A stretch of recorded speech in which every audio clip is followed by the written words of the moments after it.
มีความคืบหน้าไปอีกเนาะเดี๋ยวเอาในคลิปสีเบิ่งไปน้ำกันเด้อพี่น้องเด้อเนาะอันนี้ก็มีข่าวดีเพิ่มเติมอีกได้โอ้สิว่าไงเนาะจะพังได้ทำพอดีผู้ใหญ่เพิ่นฝากเงินมาเพิ่มพอดีสิตื่มค่าช่างตะกี้ว่าค่าช่างว่าสิเซ็นเอาตะกี้น่ะบัดนี้เฮ็ดแล้วมันมุ่งแล้วนี่มันได้เงินด้วยเนาะดีใจได้เนาะตะกี้ว่าสิเซ็นได้นำแน่พอดีพอฮักทั้งฝรั่งเศสกับถ้าแม่อยู่ทั้งสหรัฐเพิ่นฝากมาตื่มกันก็เลยพอดีเป๊ะบาทนี่เอาพี่น้อง FC ชึบโอ้ดูแข็งอยู่บ่แข็งคักเนาะบ่สวยงามเด้อพี่น้องเด้อเด้อยายเอ้ยเฮ็ดกินยังมื้อนี้ปอกไวบ่แกงไวใช่ยังก็แกงไวใช่มันกิโลทำแรงมาแล้วเนาะสร้างคนก็ใกล้ชีเลิกการได้หนิได้เจ๊ครับให้เนาะเจ๊งคักบ่เจ๊ครับดีว่าโทรศัพท์ของคือโบเจ๊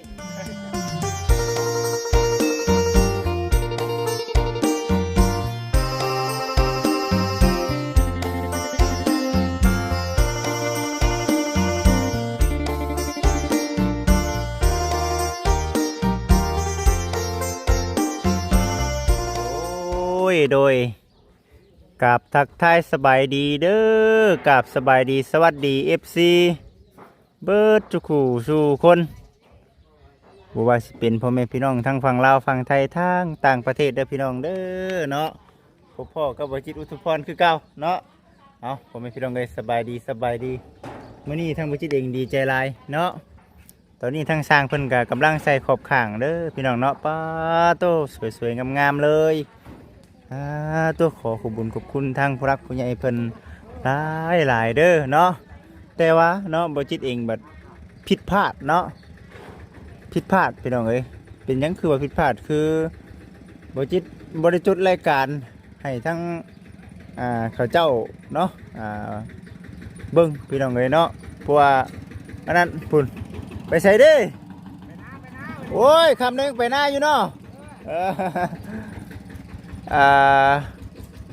จนรายการให้เขาเจ้าบ่ครบพี่น้องเอ้ยก็เลยต้องได้ไปซื้อใหม่เนาะเบิ่ง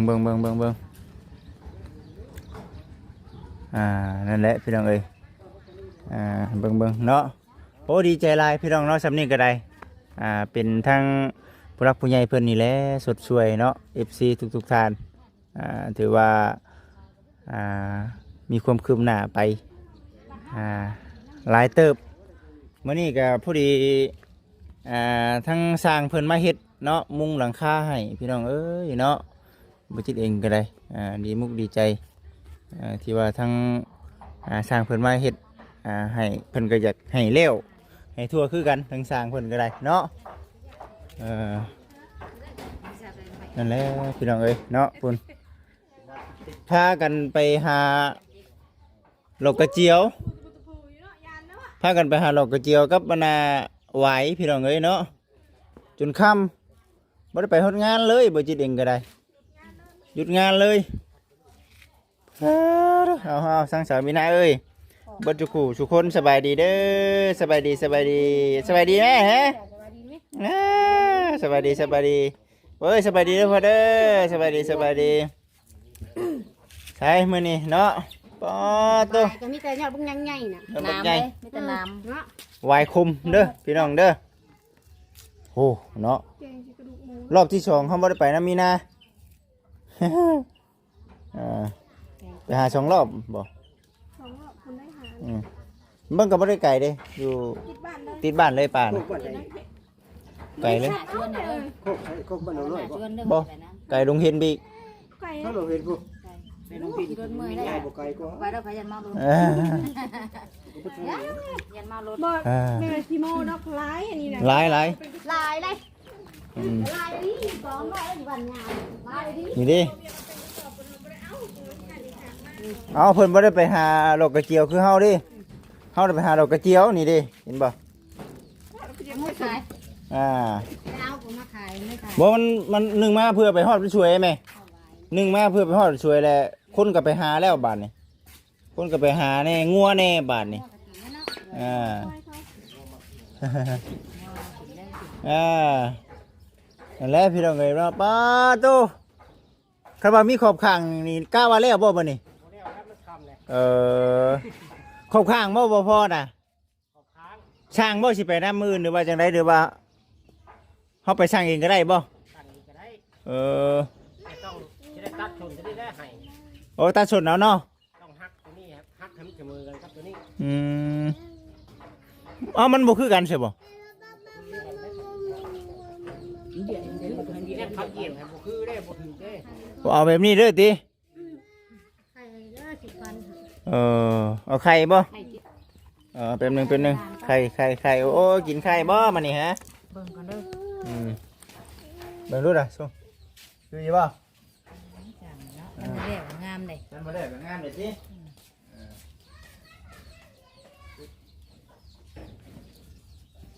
ไข่10,000หมดสั่นได้พี่น้องเอ้ยนี่ไข่ของก่อน เนี่ยแล้วบ่ผังนั่นน่ะผังเน่าย่างเนาะ แต่ได้ขังเรา ผังเน่าแล้ว ได้แล้วบ่เอาเว้ยเนาะเบิ่งเบิ่งเดี๋ยวสิพา FC เลาะเบิ่งรอบๆก่อนเนาะว่าเป็นจังใดเด้อเบิ่นนี่สิไปเอาแต่เช้าพี่น้องเอ้ยเนาะก็บ่เช้าปานใดได้แหละเพื่อเขาจะเปิดห้านอีกได้ซะเนาะ 7-8 โมงเนาะอ๋อใครแดนซะเนาะนี่เด้พี่น้องเอ้ยเนาะเพื่อสิมุ่งดังน้อยนี่อีกเนาะปาเด้อมานี่เด้อพี่น้องเด้อเนาะดีใจหลายพี่น้องเอ้ยบ่จิตเองก็ได้มื้อนี้น่ะมีได้รับข่าวดีเพิ่มเติมอีกพี่น้องเอ้ยเบิ่งเว้าสู่ทางมีนาพังก่อนเนาะอันนี้ก็มัวแต่ในคงกินเนาะดีใจอยู่บ่มื้อนี้นี่ดีใจอยู่บ่นี่ โอ้ เออ โหดีใจเนาะมาก็เห็นมุง มากับมุงเลยมื้อนี้น่ะมีทั้งแม่เนาะผู้รักผู้ใหญ่อยู่ทางสหรัฐอเมริกาเพิ่นได้ฝากเงินมาเพิ่มเติมอีกเพิ่นได้ฝากเงินมาเพิ่มเติมว่าเบิ่งเด้อลูกเด้อว่าซั่นค่าสร้างน้ำแน่อะไรบ่พอก็ซื้อมาใช้บ่คิดเองก็เลยว่าสิตืมเอาเงินของทั้งแม่ตืมใส่อันนั้นมีนะ ยังหมด ตืมใส่ค่าสร้างเฉพาะเพิ่นพอหักทั้งฝรั่งเศสเพิ่นก็สมทบว่าได้ก็สมทบใส่กัน จ้าพี่น้องเลยเนาะ สมทบใส่กันแล้วก็เดือนจากนั้นบ่จิตเองว่าสิไปเบิ่งปูนน้ำพร้อมเนาะเอาปูนมานำแน่เงินของทางพ่อแม่อยู่ทางสหรัฐพี่น้องเอ้ยมื้ออื่นนะเบิ่งก่อนเบิ่งสภาพการเพิ่นก่อนทั้งพ่อแม่เพิ่นให้200เด้อ200 ดอล ช่วยโดนบ่ 200 ดอล โอ้ 200 ดอล หลายพี่น้อง ตกอยู่ในประมาณ4 ล้านพี่น้องเนาะ4 ล้านปลายนี่แหละก็ถือว่าเดี๋ยวสีบีแบงเนาะมินะ หน่อย บีแบงใส่กับขาสร้างกับทางทพ่อเพิ่นแน่แล้วก็สีอันน่ะสืบปูนมาน้ำพร้อมพี่น้องเลยเนาะเด้อเบิ่งนี่เด้กำลังอยู่สร้างเพิ่นก็ได้กำลังยิงอยู่เหมือนกัน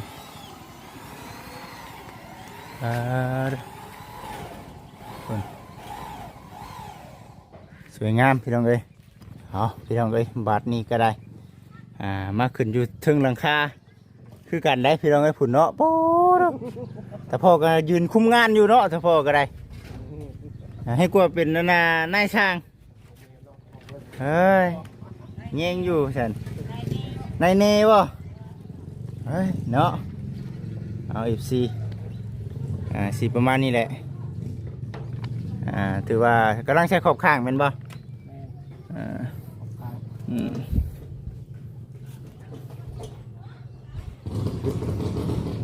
นี่เด้พี่น้องเอ้ยเนาะ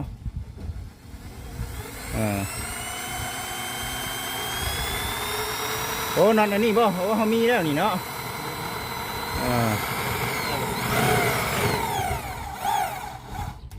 ไม่ใช่ละเฮาก็สิเอาอันนี้เลยเอานอนนี่บ่ เจล่าเนี่ยมีน็อตตัวหนึงต่างหาก เขาต้องซื้อต่างเนาะ ยาวกว่านี้ เดี๋ยวไปมื้อนเฮาก็เอา ค่ายตะปูเกี่ยวห้ามุ้งนี่ อ๋อ เกี่ยวนะ แต่มันสิน้อยกว่า ยาว มันโอ้ยมีใกล้ มันประมาณโอ้ย หัน เส้นพุ่มพยัก อันจีนก็มีบ่ อะไรมา เด็กพวกเรามาให้เบิ่งกันเพื่อนจังที่เข้ามา เอ้าเย็นมาทางด้านเขาเจ้าฮู้จักดีหรอวะเนาะจักดีอยู่ นี่เด้พี่น้องเอ้ยเนาะขอบข้างทรงเรือนผู้ดีงามตะเหมาะอยู่พี่น้องเอ้ยแต่ว่าขึ้นมากก็สูงคือกันได้นี่เนาะสูงอยู่นี่มันยังอยากงุยๆอยู่เนาะ เสาอ่อนนะ เพราะว่าเขาต้องเลยก่อเนาะ ต้องเลยโก คำก่อนี่มันสิแน่นกว่านี้ มันมีคานดันเลย โอ้ คานดัน แม่นอยู่ได้นี่เนาะ เอาละเทอีกอุบสั่ง เพราะฉะนั้นเขาต้องก่อได้สาพี่น้องเอ้ยเนาะ เอามาโกกันไปที่เดียว ติ ลมพัดตรงห้อย ติงเนาะ ห้อยก็ตึกถล่มหัวได้จังหน่อยได้ละ โอ้ยเฮงเป็นตาย่านเนาะสร้างกันเออ ยิงยกคนเลย เออจังไดก็คือว่าพี่น้องเอ้ยมีความคืบหน้าไปอีกเนาะเดี๋ยว เอาในขีดนี่ สีเบิ่งไปนํกันเด้อพี่น้องเด้อเนาะอันนี้ก็มีข่าวดีเพิ่มเติมอีกได้ โอ้ชิวาในนอก จะพังในคำ พอดีผู้ใหญ่เพิ่นฝากเงินมาเพิ่มพอดีสิตืมค่าช่างตะกี้ว่าช่างค่าช่างว่าสิเซ็นเอาตะกี้น่ะบัดนี้น่ะเฮ็ดแล้วมันมุ่งแล้วนี่มันได้เงินแล้วเด้เนาะ ดีใจได้เนาะ ตะกี้ว่าสิเซ็นเอานำแน่พอดีพอฮักทั้งฝรั่งเศสกับถ้าแม่อยู่ทั้งสหรัฐเพิ่นฝากมาตืมกันก็เลยพอดีเป๊ะบาทนี่แล้วก็สิไปซื้อปูนมาอีกปูนนี่เฮาสิเอาจักสอบก็ อ๋อบ่ แม่นน้ำหันประมาณ4บ่ 5เนาะแม่นบ่ ตอนนี้เขาก่อสาบเลยจ้ะก่อเลยจ้ะ เอาก็ก่อนฮอดบ่10 ก่อกันนี่ฮอดอยู่ อ๋อสิลองเบิ่งเนาะเพราะว่าเฮา ที่ก่อชื่อบ่คือบ่สาบเลยป่ะนี่ ตัว ก่อชื่อนี่ ตัวค่าก่อนี่เฮายังบ่ทันมีค่าก่อน่ะ 1 2 3 4 5 7 8ชอบ เป็ดสอบติ 10ชอบทั้งเทคานมัน 10สอบทางเทคานเนาะได้อยู่10สอบเนาะแต่ว่าในเรื่องค่าก่อนี่ยังบ่ได้มีก็เลยว่าบ่เป็นหยังขอแค่เอาของมาไว้ก่อนเนาะ ขอไว้ก่อน เอาของมาไว้ก่อนพี่น้องเอ้ย ดูยากกับปลูกมันแล้ว พอดีปลูกมันแล้วเนาะ ม่วงแล้วก็ขอไปปลูกมันก่อน โอ้ พุ่นนี้ ยเขาอยากให้เจ้าจู้เด้เนาะเฮ็ดจังได๋เด้ ได้จังหวะ เฮ็ด โจ้หากระจำเป็นได้ขอไปมันเนาะมันอยู่ได้ จะปลูกมันแล้วก่อมันนี่ โอ้ยเนาะ ม่วงแล้วเนี่ยขอก็จะไปอันนั้นก่อน มันก็บ่เฮิงรอบปลูกมันกับประมาณ10 นึง โอ้เอาพี่น้องเอ้ยได้ซะเนาะเดี๋ยวสิเบิ่งไปเรื่อยๆพี่น้องเนาะค่อยไปเนาะถ้าว่าทั้งบุกทั้งอันนี้ได้ซะทั้งบุกทั้งกอเฮาสิบ้านจักสอบกับปูน ทั้งโบทั้งก่อก็มันก็นี่ขับทั้งนอกมันจะ2 9 10คือกัน ประมาณเช้าเนาะ 10เช้า ประมาณเช้ากระสอบ วันนี้เทพื้นนี่ก็ เทพื้นก็มีอีก ประมาณ พืชนี่ไล่ห้องละ5รถ บ่ ประมาณ8ช็อป โอ้ คันรวมทั้งนั้นตรงนั้นก็ รวมทั้งที่ตัวหน้าพร้อมได้เนาะ 10 ปลายพอแล้ว15 พอดี30เนาะ30ปลาย 35 โอ้บ่พอดอกจ้ะพี่น้องเอ้ยเอาตัวคันว่าสิโฮมเงินไว้ก็สิเอาตัวอันน่ะก็กระโบกก่อน พอก็โบกก่อนก็ได้ แม่นๆเอาก็กระโบกก่อนเทพื้นมันก็โบราณไปแล้วเทพื้นก็ ประมาณ8ช็อปได้เทพื้น แต่พอในห้องวันนี้ ได้ใช่พี่น้องเอ้ย มันได้เทได้แล้วหินเนี่ยรอแพงเนี่ย เนาะหินก็รอเพลงเนี่ยเนาะ เอ้ย เอาแล้วโอ้ยแต่ว่า ไม่ได้ปูนี่คือ ค่าช่างตัวที่พื้นนี่2,000เนาะ2,000พี่น้องเอ้ย แล้วมันจะมีเพิ่มให้อีกเล็กแล้ว โอ้ยข่อยยังสิขอน้ำเจ้าอยู่จ้ะ มันมีเพิ่ม ขอรุ่นอีกนะมื้อซั่นเด้อเนาะเอาพี่น้อง FC ให้อยู่จักนะ ชึบโอ้ดูแข็งอยู่บ่แข็งอยู่บ่ โอ้ยแข็ง แข็งคักเนาะ ฟังเราก็ยังได้ บ่ แข็งกว่าเพื่อนเท่าไหร่ สวยงามเด้อพี่น้องเด้อมันคนละอันน่ะรุ่นแล้วก็คนละราคาแน่แม่นบ่ คนละราคา Ừ. ราคาร้อยกว่าบาทแล้วมันผ่อนไม่อยู่นี่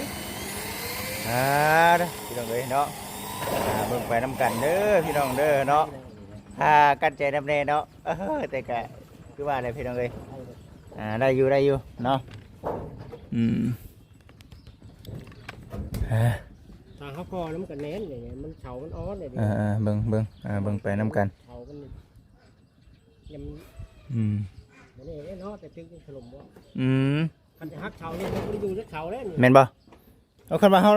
ฮาก่อมันก็สิแน่นกว่านี้เนาะ เห็นตัวนี้มันมีคานอย่างเล็กนี่ มันดึงมันนั่นนี่ มันดึงมันจองมันก็สิแน่นกว่าเนาะโอ้ยถึงเลขในของใครมะเร็งนี่เนาะชื่อแล้ว เขาเอาพวกในไทยนี่ บ่ได้เอาเด็กไทยบ่ได้เอา คนเดียวนี่มีคนจะคน โอ้ยเนาะ บอกชื่อได้เบิดติดเลยคนหมู่ฟังได้เด็ก น้ำ น้ำ กา ตาย ปองเบียร์มันก็เปิดว่าบุตร โอ้พี่น้องเอ้ยงามเนาะขึ้นมาเทิงๆนี่งามเป็นสีตบหมู่เด้อพี่น้องเด้อเนาะสีตับหมู่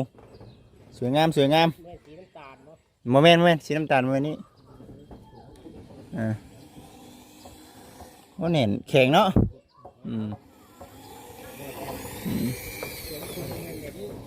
โมเมนต์เด้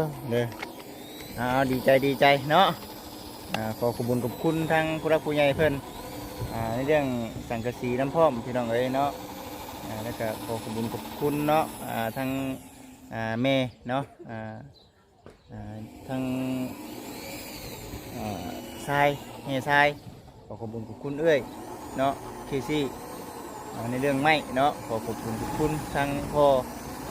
ทางฝรั่งเศสใจกระสร้างเนาะฝากเงินมาให้กับสร้างเพิ่นแล้วก็ขอบคุณทางแม่ที่ทางสหรัฐอเมริกาเนาะที่ว่าฝากเงินมาเพิ่มเติมบริษัทเองก็สิเอาเงินส่วนทางแม่มาแบ่งมาให้สร้างเพิ่นพร้อมแล้วก็สิเป็นในเรื่องปูนน้ำแน่ถ้าหากว่ามันปูนได้ประมาณ10 ชอบเข้ามามันเดือเนาะมันเดือจากส่วนหนึ่งแล้วก็สิเอาไปให้ค่าบริษัทซินมาพร้อมเพราะว่ายืมทางร้านเพิ่นมานี่ก็เอาของมาก่อนเนาะราคานั่นก็3 ล้าน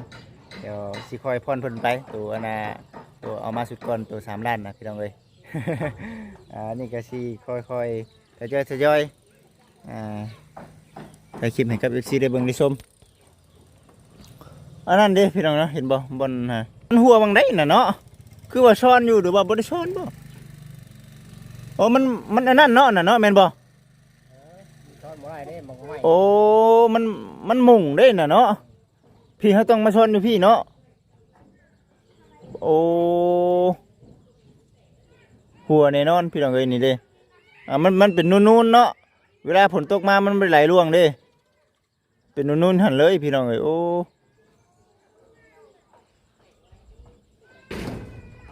นี่นั่นก็เป็นพี่น้องเอ้ยบัดนี้ก็ได้คำตัวนี้แค่นี้เนาะไหลลงเลยพี่น้องเอ้ยตัวนี้เนาะเอาFC ถือว่ายิงตัวนี้ไว้แล้วแม่นบ่ยิงตัวนี้ไว้เลยสิกลับก่อนแน่เนาะบัดนี้เนาะขอบข้างตัวนี้บ่แม่นบ่ขอบข้างตัวนี้กับอันน่ะตัวนี้แม่นบ่บ่มีนะ แม่ บ่แพงปานใดแล้ววะเนาะพี่น้องเอ้ยบ่แพงดอกเนาะบ่แพงดอกเดี๋ยวสิเอาเงินของทางแม่เพิ่นนำพร้อมที่ว่าถางมาแล้วสิเอาจ่ายค่าขอบข้างนำเนาะไม่สละเฮาเฮ็ดเป็นลมเรียบร้อยเนาะ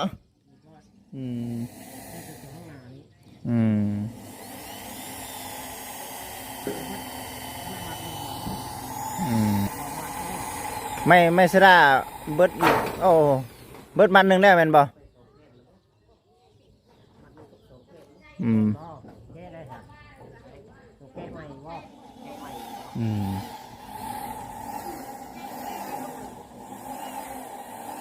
ปึ๊บ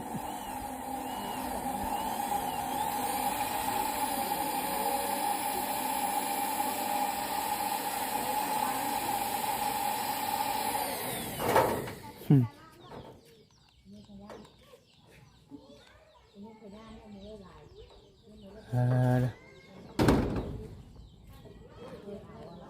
เอาได้อย่างนี้ได้ยาวแบบนี้ เบิ่งไปน้ำกันพี่น้องเอ้ยเนาะนั่นแหละพี่น้องเอ้ยเด้อเนาะ เป็นเมื่อที่ว่าเบิดเลยว่า เด้อเบิ่งไปเด้อพี่น้องเด้อเนาะไม้ก็งามเนาะไม้ก็งามสังกะสีก็งามเนาะผู้รักผู้ใหญ่เพิ่นก็ช่วยให้ก็ดีใจหลายอะไรก็ขอบคุณหลายเด้อเนาะผู้รักผู้ใหญ่ตั้งแต่ต้นจนฮอดปัจจุบันเนาะที่ช่วยในเรื่องหั่นบ่จิตเนาะขอให้ทั้งพ่อทั้งแม่เนาะทั้งเอื้อยอยู่ดีมีแห้งปราศจากโรคภัยไข้เจ็บทุกประการเด้อเนาะคิดเงินก็ได้เงินคิดคำก็ได้คำเนาะลำรวยอายุมันคนยืนเด้อเนาะรับผู้ใหญ่ทุกท่านคือดีใจหลายพี่น้องเอ้ยทำมือจีเรียงก็ได้นี่เนาะบ้านโคกเนาะหลังคาบ้านโคกโดนบจิตป้าหันก่อนตอนเพิ่นว่าห้านได้บจิตเอามาป้าไว้นี่ได้อยู่เนาะพี่น้องเอ้ยได้อยู่มาป้าไว้นี่ขอบข้าง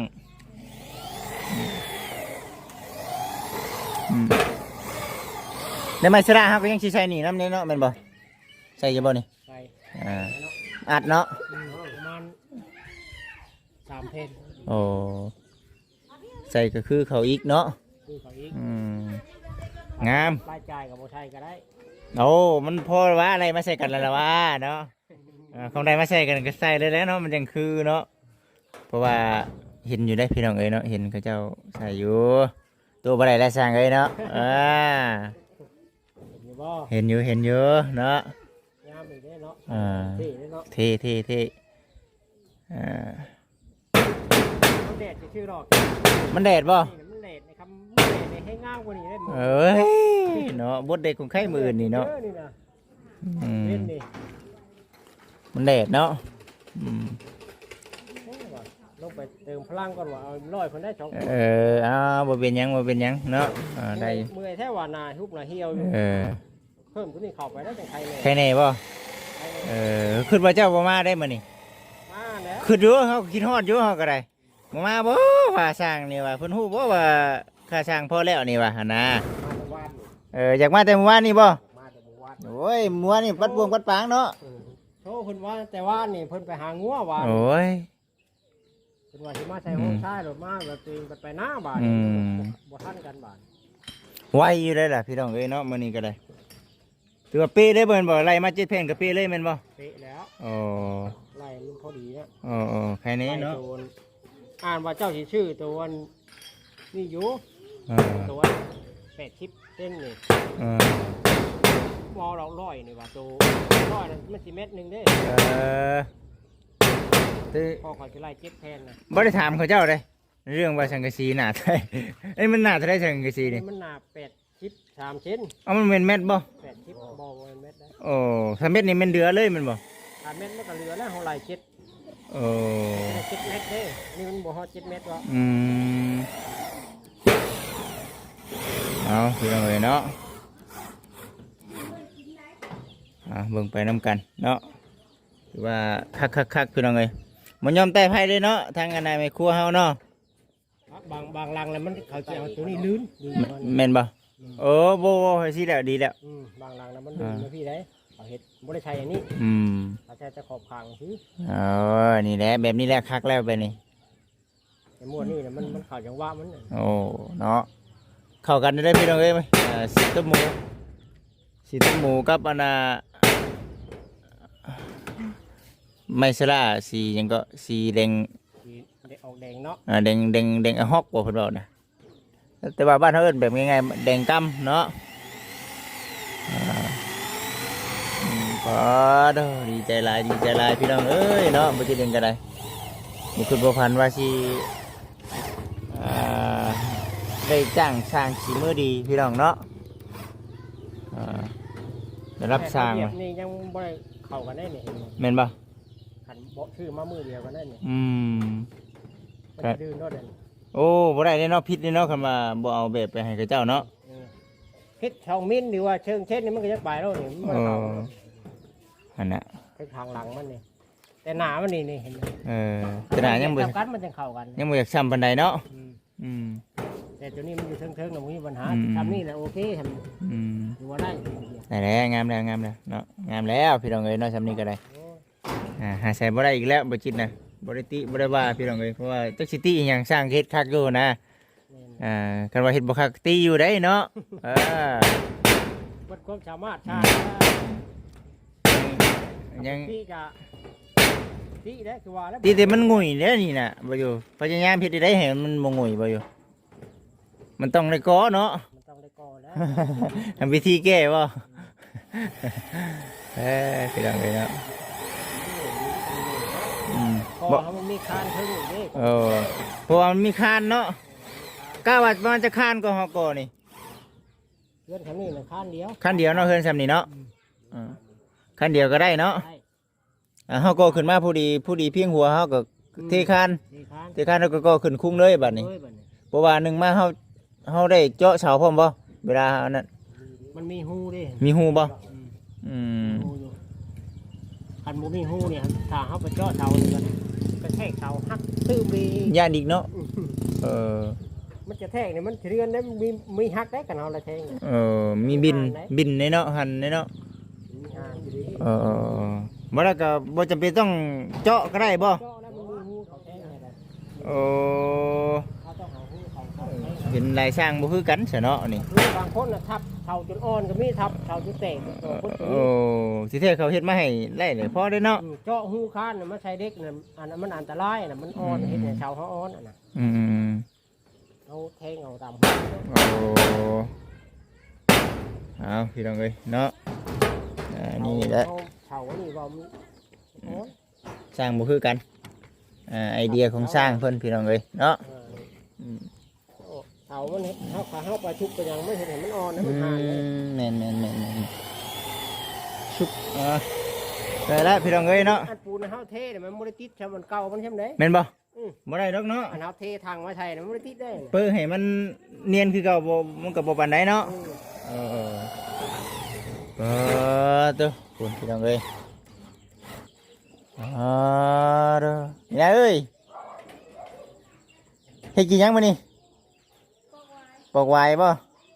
เกียงไวายใช่หยังก็เกียงไวายใช่มันกิโลเอาพี่น้องเอ้ยเนาะเมนูเกียงไวายคูดเอง โอ้มีจิโลเนาะทางนั้นเนาะทางบ้านเฮายังน้อยได้จิโล ใหญ่แล้วนี่แหละจะตัดไว้ให้เฮาก็ได้เนาะตัดไว้เดี๋ยวสิออกไปซื้อแต่เช้า บืนเข้าจะมาตัดมือนี่ตัดบ่ถือ มื้อเช้าจึงตัดเนาะ เข้าจะตัด ตัดเดี๋ยวสิไปซื้อเอามา มุ้งเป็ดมุ้งไปก็ได้นะ 5 เม็ดบ่ 5 เม็ด50 รถเฮามันต้องเปิดผ้าท้ายเนาะมานี่ มันเข้าบ่เหยียบให้ฮอด5 เม็ด50ดอก แม่นบ่ เขาสิตัดมาซ่อนกันเขาสิ โอ้ ตัดเงาย่างละเขาเช็ดให้3 เม็ดปลายจัก โอ้ได้อยู่ซะรถเฮาอืม เขาสิเหยียบให้2 เม็ด70 อืม นี่แหละ2 เม็ด2 เม็ด40เนาะ อืม เห็นบ่เฮ้ยเหยียบไปเครื่องนึงกว่า2 เม็ด50บ่ยอมเลยเอาเหยียบบ่ได้แล้ว3เอา3 เม็ดแล้วบ่เนาะ อืม 2 เม็ด50มันก็บ่แม่นได้ละ2 เม็ด70แล้วจะถึงเนาะ อืม 2 เม็ด70เลยเป็น5 เม็ด50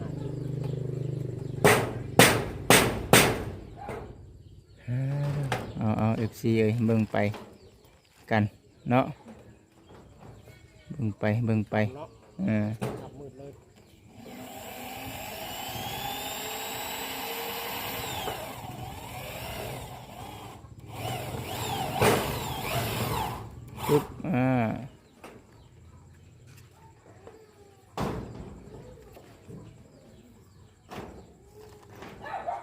เอา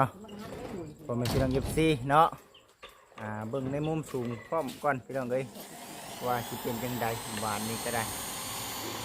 ยาวเหยียดพี่น้องเอ้ยเนาะสูงคักสูงแน่บาทนี้ก็ได้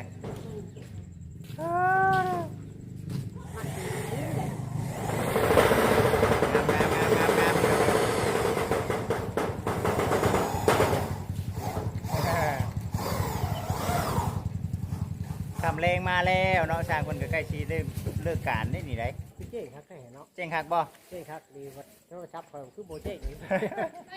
อันนี้มันมืดอยู่ใช่ไหม ชิ้นหมูยังอยู่ได้อยู่ตู้หมดแล้ว เออ โอ้น้ำทองยางนะฮะมึงดูด โอ้ครับครับครับ คักก็เราเจ๊งอยู่เนาะ เจ๊งครับ เจ๊งอยู่ ต้องเลย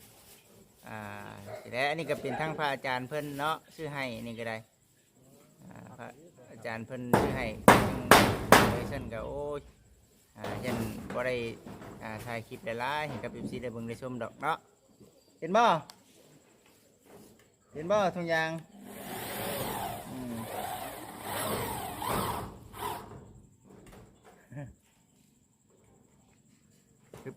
พี่น้องเอ้ยเบิ่งซะเนาะคันบ่เห็นเดี๋ยวสิลงไปซะเนาะยืนลง เจ๊งครับดี แจ้งคักเนาะ อันนี้แหละถ่ายคลิปให้กับ FC ได้เบิ่งได้ชมก็ได้ยังบ่เห็นโอเคโอเคเดี๋ยวสิลงไปละเนาะเอาพ่อแม่พี่น้องเอ้ยเดี๋ยวลงไปทางรุมขายหมูก่อนเด้อเนาะโดยพี่น้องเอ้ยถือว่าได้ขายสิ้นหมูไปแล้วเนาะท่านี้กับปอกตั้งแต่เอามาแล้วนะแล้วพอดีวะ ตั้งแต่เอามาแล้วแกงไว้ไปชัน FC เคยกินอยู่บ่แกงไว้พี่น้องเอ้ยเนาะถือว่าดีใจหลายพี่น้องเอ้ยมื้อนี้ก็ได้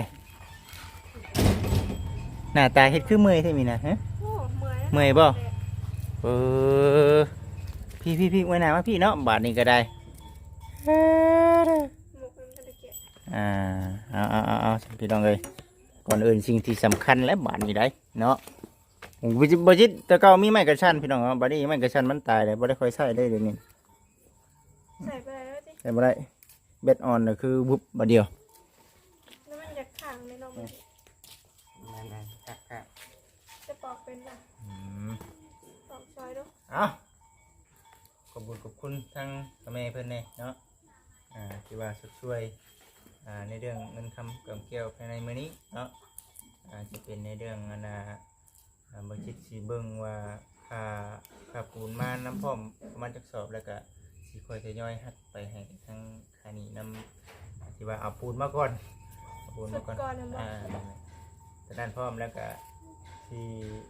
ตื่มค่าช้างน้ำพร้อมนะทั้งเมย์เป็นกับว่าให้ทั้งลูกๆเนาะเบิ่งจัดแจงเบิ่งในเรื่องเงินส่วนนี้พอดีเอาไปสมทบกับทั้งทพ่อเนาะคนฝากมาให้พอดีเลยเด้อพอเด้อเนาะ พออยู่ฝรั่ง พออยู่ฝรั่ง เนาะทำไมพอได้จ้ะ อยู่ทั้งสหรัฐเนาะ สหรัฐ อเมริกาเพิ่นยังว่าบ่ค่อยเป็นได้พี่น้องเอ้ยแม่จะลองเว้าดูสหรัฐอเมริกา สหรัฐ ฮะมาไหม โอ้ยเจ้าเด้อ เว้าดิ้นเข่งเลยพี่น้องบ่เคยได้ มัน เนาะ แบบมองสินกับปากเขานะจือได้อยู่แต่ว่าเวลาเขาเบ้าเขานะมันแบบบ่ออกมานะในใจนี่ผู้ยุ่แต่ว่า เอาว่าไว้สหรัฐ สหรัฐ อเม อเม ริกา ริกา ว่าไม่บัดนี้ เว้ยเนาะ สหรัฐเมริกา ริกา ริกาบอก อเมริกาก็ได้เนาะเอาบ่แม่นพี่น้องเอ้ยเดี๋ยวสิให้ทั้งมีนาขอบคุณเด้อทั้งตัวแม่เพิ่นแล้วก็บัดทุกคนแหละที่ว่าได้ช่วยทั้งเอ้ยแน่เนาะทั้งแม่อยู่ทั้งออสเตรเลียแน่เนาะทั้งแม่อยู่ทั้งสหรัฐอเมริกาเพิ่น2ท่านเด้ทั้งเรื่องสังกะสีเรื่องการสร้างภายในมื้อนี้ดีใจหลายเลยพี่น้องเนาะที่ว่าเพิ่น บ่ขออนุญาตนำคำว่าเพิ่นบ่ฮักบ่แพงเพิ่นบ่ให้เด้อบ่เว้าแบบนี้แต่ก็ดีใจที่ว่าทั้งผู้รับผู้ใหญ่เพิ่นฮักเพิ่นแพงเนาะ โดย ให้กำลังใจว่าซั่นคนขยันคือทั้งบ่จิตนี่แหละว่าซั่นนะ โดยการกินไม่ได้ก็ต้อง คนขันที่สามีหน้านี่ยาเราไปซั่นเอามาหยอกกันพี่น้องเอ้ยเนาะ โดยขอบคุณทางเมย์และพอเอื้อยเนาะ แม่ แล้วก็เมย์ที่ว่าสดสวยทั้งลูกเนาะยังไงก็ขอให้เมย์พอเอื้อยเนาะดีมีแห้งเลยคนเจ็บอย่าให้ได้ครอบครัวอย่าให้มีปัตนาถือไรขอให้ดังใจปัตนาเด้ออยู่มันคนยืนบัดทุกคนทั้งพ่อและแม่แล้วก็เอื้อยบัดที่ว่าผู้ใหญ่ที่ว่าสดสวยทั้งลูกเนาะมีมุกดีใจร้าย มีมุกดีใจหลายเด้อพ่อกับแม่เอ้ยบัดทุกผู้ทุกคนเนาะ ที่ว่าได้กอได้มุ่งกับพ่อแห้ง ในมุ้งก็ดีใจแล้วเนาะตอนเช้ามานี่รู้สึกว่าคือสิคุมบ่แล้วแต่นี่เบิ่ง ผ กัน มมด ยันเป็นคุมอยู่ เพราะว่ามันบังเลย ก็เนาะนี่เพิ่นสิมาต่ออยู่นี่พี่น้อง ได้ตัวสะอาดบอกว่า อัดบอล อัดทวนในอัดเบิดเด้อนี่อัดเบิดนี่งามเนาะยังทำว่างามแล้วแหละ แต่ว่าช้างคนเห็ดก็คักได้ที่เราได้ ไปมาขึ้นมาบ้านจังมุ้ง ไม่เรือบ่ใหม่ ฮะ บ่เรือได้เนาะ ไม่ใช่ได้นะ บ่นี่ไม่ โอ้ยนี่เพิ่นสิใส่นี่ใส่นี่ มีเรืออันนึงเนาะไม่ฟรีเลย พอดีฟรีเลยพี่น้อง เอาโอเคเด้อ FC น้ำพรมเด้อเข้ามาแล้วอย่าเผากดข้ามโฆษณาเด้อพี่น้องเด้อเนาะอยู่ดีมีแฮงเบิดสุขสุขคนผู้รักผู้ใหญ่พร้อมเนาะทางมุจิตเองกับสามีนาขอกล่าวคำว่าสบายดีพี่น้องเอ้ยโอเคเด้อพ่อแม่พี่น้องเด้อ